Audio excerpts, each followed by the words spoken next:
Kantor Pengawasan dan Pelayanan Bea dan Cukai tipe Madya Pabean C Kuala Langsa berhasil mengamankan 702.160 batang rokok ilegal tanpa dilekati pita cukai dan sebuah mobil pick-up merek Isuzu Panther dengan nomor polisi BL8161NF.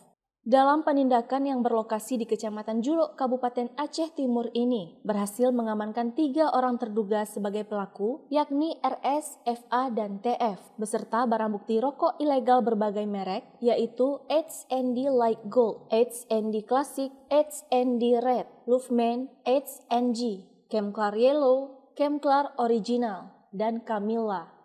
Humas Bea Cukai Langsa Ade Kurniawan mengatakan, atas penindakan ini, pihaknya berhasil mengamankan 3 orang yang diduga sebagai pelaku.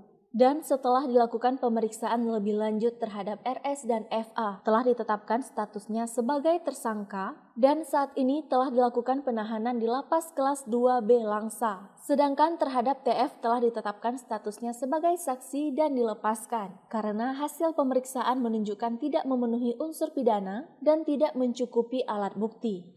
Pada saat kejadian juga kami berhasil mengamankan 3 orang diduga pelaku dan setelah dilakukan pemeriksaan 2 orang ditetapkan sebagai tersangka dan naik ke penyidikan dan 1 orang ditetapkan sebagai saksi.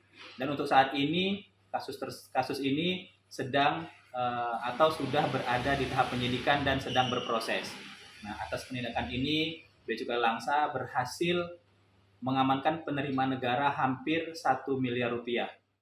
Atas perbuatannya, pelaku dijerat dengan pasal 54 dan atau pasal 56 Undang-Undang Nomor 39 Tahun 2007 tentang Cukai dengan pidana penjara paling singkat 1 tahun dan paling lama 5 tahun dan atau pidana denda paling sedikit 2 kali nilai cukai dan paling banyak 10 kali nilai cukai yang seharusnya dibayar.